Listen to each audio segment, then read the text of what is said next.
এখানে যে টপিকগুলো আলোচনা করা হচ্ছে তো সেটা আমার লেখা সি প্রোগ্রামের একটা বই থেকে। তো এই টপিক, এই আলোচনা যদি আপনাদের ভালো লাগে এবং বইয়ের কন্টেন্টগুলো যদি মনে হয় আপনার দরকার, তো আপনি কমেন্টে এই বইটার অর্ডার করতে পারেন। কুরিয়ারে আপনার কাছে হয়তো বা পাঠা দেওয়ার ব্যবস্থা করা যেতে পারে।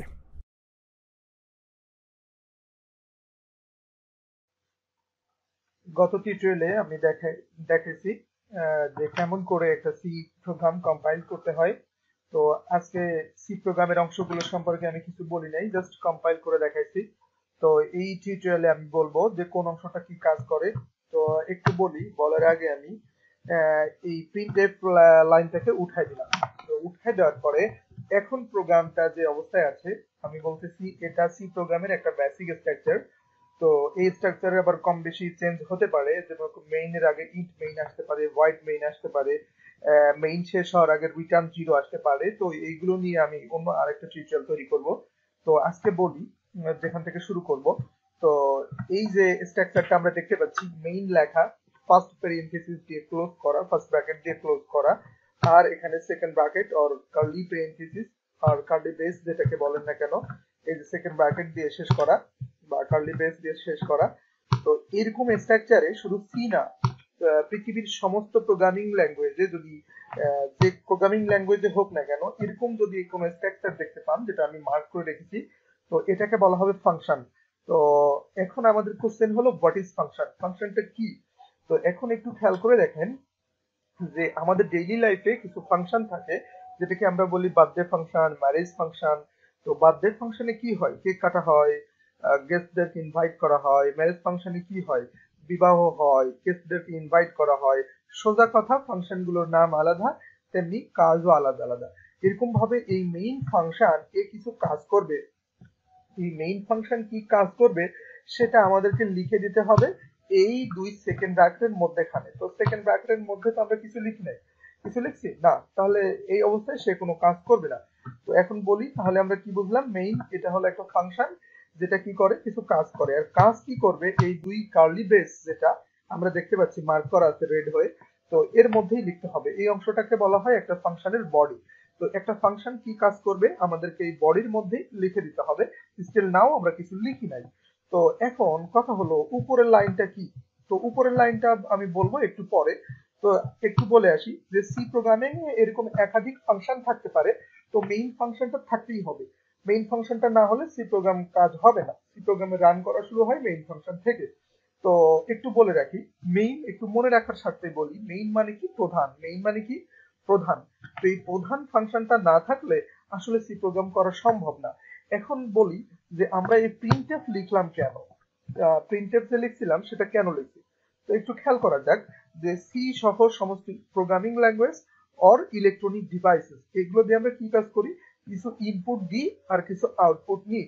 তো এই ইনপুট আউটপুটের জন্য আমরা একটু পড়া শুরু করব, বোঝা শুরু করব। তো পড়বো আমি আমার লেখা একটা সি বই থেকে। বইটার নাম হলো মজার সি প্রোগ্রামিং। দেখতে পাচ্ছেন এখানে, এই যে মজার সি প্রোগ্রামিং, এটা কার লেখা, ইনস্টাগ্রামের। তো এখন একটু খেয়াল করি যে এই বইটাতে আমরা দেখি ইনপুট আউটপুট, চ্যাপ্টার 2 তে আছে ইনপুট আউটপুট। তো সি তে আমরা ইনপুট আউটপুট দেওয়ার জন্য এখানে একটু খেয়াল করেন যে ইনপুট দেওয়ার জন্য একটা ফাংশন আছে সিতে, যেটার নাম হলো স্ক্যানএফ। আর আউটপুট দেওয়ার জন্য একটা ফাংশন আছে প্রিন্টএফ।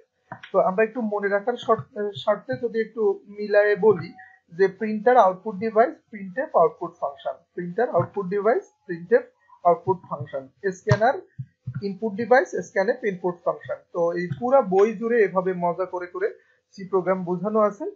তো বইটা আসলে বাজারের সব বই থেকে আলাদা। কেন আলাদা সেটা আসলে বইটা পড়লে বোঝা যাবে। যদি কেউ বই অর্ডার করতে চান, এই ভিডিওতে কমেন্ট করলে কিংবা কমেন্ট করে জানালে কিংবা এসএমএস করলে, আমাকে ফোন করলেও হয়তো কুরিয়ারে বই পাঠানো যাবে। তো একটু খেয়াল করি, আমরা দেখলাম কি প্রিন্টার প্রিন্টএফ ফাংশনটা আউটপুট ফাংশন, এবং স্ক্যানএফ ফাংশনটা ইনপুট ফাংশন। মানে প্রিন্টএফ ফাংশনটা আউটপুটের কাজ করবে আর স্ক্যানএফ ফাংশনটা ইনপুটের কাজ করবে। তো প্রিন্টএফ লেখে কেমনে, আমরা একটু আসি প্রিন্টএফ এর স্ট্রাকচারে একটু বলি। লিখলাম প্রিন্টএফ, প্রিন্টএফ, প্রিন্টএফ লেখার পরে একটু খেয়াল করেন, আমি এই যে ফার্স্ট ব্র্যাকেট দিয়ে আটকালাম ডাবল কোটেশন। তো এই ডাবল কোটেশন শেষে একটা সেমিকোলন। এই যে ডাবল কোটেশন ব্লু হয়ে আছে, এই যে ডাবল কোটেশন, এর মধ্যে আমরা যেটা লিখবো সেটা প্রিন্ট করবে। তো এর মধ্যে আমরা লিখলাম hello, hello C hello, hello C program, hello C program লিখলাম আমরা। তো এটাই আমাদের প্রিন্ট করে দেখাবে। তাহলে প্রিন্টএফ লেখার নিয়ম কি, প্রিন্টএফ কথাটা লিখতে হবে আর এই ডাবল কোটেশনের মধ্যে লিখতে হবে আমরা কি আউটপুট চাই, আর শেষটা হবে সেমিকোলন দিয়ে। সেমিকোলন কেন হবে এটা আমি পরবর্তী লেকচারে বলবো। তো এখন একটু বলে আসি যে এই ডাবল কোটেশনের মধ্যে আমরা ইচ্ছা করলে যে কোনো কিছু লিখতে পারি, সেটাই আউটপুট হিসেবে দেখাবে। তো আমি যদি এখন কম্পাইল এন্ড রান করি, তখন আমার কি হবে, হ্যালো সি প্রোগ্রাম এই আউটপুটটা দেখালো, মানে আমার কিছু কাজ হলো। এখন আমি বলবো যে আমি বলি নাই যে উপরের এই কাজটা কেন হলো, এখনো ইনপুট ফাংশনের কাজ করি নাই, স্ক্যানএফ এর কাজ করি নাই, শুধু প্রিন্টএফটা দেখলাম। তো আমরা যদি এখানে সেকেন্ড আর একটা প্রিন্টএফ নিই, তো তখন সেটাও কাজ করবে, মানে প্রিন্টএফ আমরা একাধিক নিতে পারি। কিন্তু কথা হলো এই যে মেইন ফাংশন, এটা কিন্তু আমরা একাধিক নিতে পারবো না, একটা প্রোগ্রামে একটাই মেইন ফাংশন থাকবে। আচ্ছা, এখন কথা হলো উপরের এই লাইনটা কি, এটা কেন, এটা কি জন্য। তো এটা দেখানোর জন্য আমি একটু বলবো যে আমরা এই প্রোগ্রামটা যখন রান করলাম, এক্সিকিউট কম্পাইল এন্ড রান, তো যখন রান করি আমরা এই নিচে কিছু সামারি থাকে যে কোনো ভুল টুল হলে দেখায়। তো একটু খেয়াল করে দেখেন, আমাকে যেখানে বলতেছে যে ইরর 0 ওয়ার্নিং 0, মানে তুমি যে প্রোগ্রামটা করছো এখানে ভুলও হয়নি, কোনো ওয়ার্নিং দেওয়ার প্রয়োজন নাই। এখন আমরা যেটা করব, উপরের লাইনটা কেন, একে আমরা বাদ দিয়ে দিলাম। উপরের লাইনটা বাদ দিয়ে যদি প্রোগ্রামটাকে রান করার ট্রাই করি, তো তার আগে আমরা আগের আউটপুটটা ক্লোজ করে আসি। তো এখন যদি এক্সিকিউট কম্পাইল এন্ড রান করি, দেখা যাচ্ছে আমরা সেম আউটপুট পেলাম। কিন্তু ব্যাপারটা হলো এই, দেখেন নিচে খেয়াল করে একটু একটা ওয়ার্নিং দিচ্ছে। এই ওয়ার্নিংটা কি, incompatible implicit declaration of built in function printf, যে তুমি যে প্রিন্টএফ ফাংশনটা ব্যবহার করতেছো সেটা সঙ্গতিপূর্ণ হয়নি। কেন হয়নি, উপরে যখন এই লাইনটা ছিল তখন তো সঙ্গতিপূর্ণ ছিল, তখন কোনো সমস্যা হয়নি। তো তার মানে বুঝলাম যে এর সাথে ওর একটা সম্পর্ক আছে, কার সাথে, এই যে প্রিন্টএফ এর সাথে। এখন আমি কথা বলবো এই লাইনটা নিয়ে। এই লাইনটা নিয়ে কি একটু বলে রাখি যে আমি এখানে মাইক্রোসফট ওয়ার্ড ফাইলে একটু লিখবো, আগে থেকে একটা মাইক্রোসফট ওয়ার্ড ফাইল রেডি করে রাখলেই ভালো হতো, তাহলে আমার টিউটোরিয়াল করতে সময় কম লাগতো। তো তারপরে বলি যে আমি একটা মাইক্রোসফট ওয়ার্ড ফাইল নিলাম, নেওয়ার পরে আমি লিখলাম এই যে আমাদের studio.h, আমি ফন্টটা বড় করে দিই তাহলে আপনাদের দেখতে সুবিধা হবে। এই যে ফন্টটা একটু বড় করলাম। আচ্ছা, তো এখন আছে stdio, স্টুডিও এর ইলাবোরেশন হলো এই সবই স্মল, স্ট্যান্ডার্ড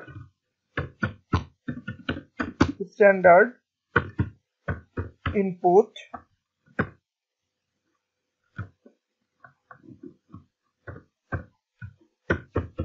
আউটপুট। তার মানে বুঝলাম এর সাথে ইনপুট আউটপুটের কোনো সম্পর্ক থাকতে পারে, কিছুটা ধারণা করছি আমরা।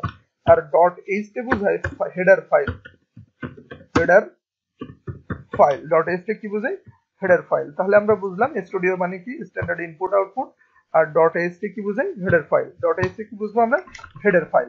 তো এখন বলি standard input output. Standard input output মানে কি, তো আমরা আমাদের প্রোগ্রামে ফিরে আসি। এই যে stdio, এটার ইলাবোরেশন হলো স্ট্যান্ডার্ড ইনপুট আউটপুট, এটা একটা হেডার ফাইল, এটা একটা লাইব্রেরিও বলে। আর এই ডট এইচ তে বোঝায় হেডার ফাইল, আর standard input output header file, এটা এই টোটালটাই। এখন বলি যে এটার প্রয়োজনীয়তাটা কি।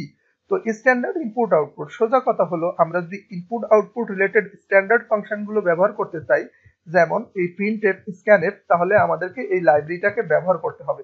এখন বলতেছে যে হ্যাশ ইনক্লুড মানে কি, সংযুক্ত করো কি, standard dot H header file, কার সাথে, এই প্রোগ্রামটার সাথে। তাহলে সুবিধা হবে কি, যে আমরা এই লাইব্রেরির মধ্যে যত হেডার ফাইল লাইব্রেরি ফাংশন আছে সেগুলো ব্যবহার করতে হবে। আমি কিছু কথা বলতেছি, এগুলো নতুন মনে হতে পারে, যেমন যে লাইব্রেরি ফাংশন কি জিনিস, তো এটাও নেক্সট টিউটোরিয়ালে বলবো, কিংবা সুযোগ হলে এই টিউটোরিয়ালে বলে দেব। একটু খেয়াল করে দেখেন, ইনক্লুড মানে সংযুক্ত করা, কি সংযুক্ত করো, studio.h হেডার ফাইল, কার সাথে, এই প্রোগ্রামটার সাথে। আচ্ছা, তাহলে কি হবে, প্রিন্টএফটা আমি অনায়াসে ব্যবহার করতে পারবো। তার কারণ প্রিন্টএফটা আছে কোথায়, এই হেডার ফাইলের মধ্যে। এই হেডার ফাইলটা কোথায় আছে, যখন আমি এই কম্পাইলারটা ইনস্টল দিছি তার ইনস্টলেবল ফাইলের মধ্যে আছে। এখন আপনার প্রশ্ন হতে পারে এই হ্যাশ কেন দিলাম, এই অ্যাঙ্গুলার ব্র্যাকেট কেন দিলাম, তো এই অ্যাঙ্গুলার ব্র্যাকেট কেন দিলাম, এরকম প্রশ্ন হতে পারে। তো আসলে ব্যাপারটা হলো এই, যারা এই সি প্রোগ্রাম তৈরি করছে ওনারা যদি এখানে হ্যাশ না দিয়ে অ্যাট সিম্বল দিত, ডলার দিত, কিছু না দিত, আমাদের সেটাই মেনটেন করতে হতো। Here is nothing then this. এখন আমরা এটা বুঝলাম যে এটা একটা হেডার ফাইল যেটা এই প্রোগ্রামটার সাথে সংযুক্ত করা হয়েছে। তার কারণ কি, ইনপুট আউটপুট ফাংশন গুলো নিয়ে যদি আমরা কাজ করতে চাই তাহলে আমাদের এটা দরকার। যেরকম প্রিন্টএফ আর স্ক্যানএফ এই দুইটা ফাংশন, এই যে আমি যেটা দেখাইছি আমার বইয়ের মধ্যে, এই প্রিন্টএফ আর স্ক্যানএফ এই যে দুইটা ফাংশন, এটাকে যদি আমরা ব্যবহার করতে চাই, সোজা কথা একটু বুঝে রাখেন যে এই প্রিন্টএফ আর স্ক্যানএফ যদি ব্যবহার করতে চাই তাহলে উপরে আমাকে এই লাইনটা লিখতে হবে hash include studio dot H. এর বিশদ ব্যাখ্যা আছে, বিশদ বিবরণ আছে, সময় পেলে নেক্সট কোনো টিউটোরিয়ালেও সেটা আলোচনা করব, বিশদ আলোচনা।